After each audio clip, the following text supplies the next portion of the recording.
திண்டுக்கல் மாவட்டம் சட்டமன்ற தொகுதி 2026ல யாரெல்லாம் ஜெயிக்க போறாங்க அப்படிங்கிறத ஒரு குயிக் வியூ பார்க்கலாங்களா?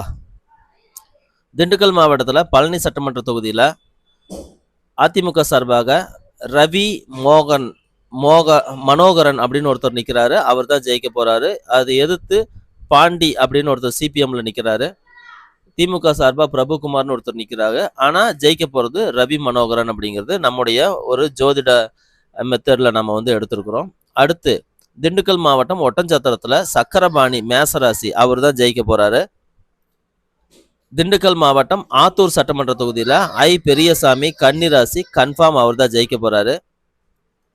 திண்டுக்கல் மாவட்டம் நிலக்கோட்டை சட்டமன்ற தொகுதியில் தேன்மொழி சிம்ம ராசி பூர நட்சத்திரம் அவங்க தான் ஜெயிக்கிறதுக்கு அதிக வாய்ப்பு இருக்கு. நாகஜோதின்னு ஒருத்தர் இருக்காங்க, அவங்களும் ஜெயிக்கலாம். கொஞ்சம் இது நெருக்கடியான பகுதியாக தான் நம்ம பார்க்குறோம். திண்டுக்கல் மாவட்டம் நத்தம் சட்டமன்ற தொகுதியில்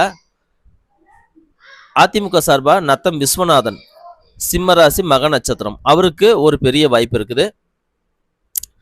திண்டுக்கல் மாவட்டம் திண்டுக்கல் சட்டமன்ற தொகுதியில் இது கொஞ்சம் கஷ்டமா இருக்குது. இங்கே ஐபி செந்தில்குமார்னு ஒருத்தர் நிற்கிறாரு, அவரு கடகராசி. ஆக்சுவலி அவருக்கு தான் மேக்சிமம் வாய்ப்பு. அப்புறம் திண்டுக்கல் சீனிவாசன் ஒருத்தர் நிற்கிறாரு, தனுசு ராசி. அவர் தனுசு ராசிக்கு 8ஆம் இடத்துல போய் குரு மறையிறதுனால இந்த இடத்துல கொஞ்சம் நெருக்கடி இருக்குது அப்படின்னு புரிஞ்சுக்கலாம்.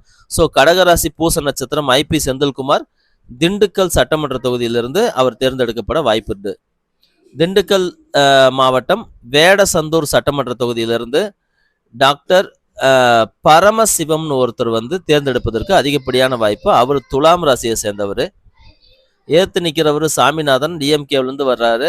பட் இருந்தாலும் அவரும் டஃப் பை கொடுப்பாரு அப்படின்னு தான் சொல்லணும். இருந்தாலும் ஒரு ஸ்டெப்பு முன்னாடி இருக்கிறது யார் அப்படின்னு கேட்டால் பரமசிவம் அவர் தான் ஜெயிக்க வாய்ப்பு இருக்குது அப்படிங்கிறத நம்ம ஜோதிடத்தின் மூலமாக ஒரு கணிப்பு வச்சுருக்கோம். இந்த புது முயற்சிக்கு மக்களை ஆதரவு கொடுங்க. அடுத்தடுத்து மற்ற தொகுதிகளை போடுறோம். நன்றி, வணக்கம். உங்கள் தொகுதி என்ன அப்படிங்கிறத கமெண்ட்டில் சொல்லிட்டு போங்க.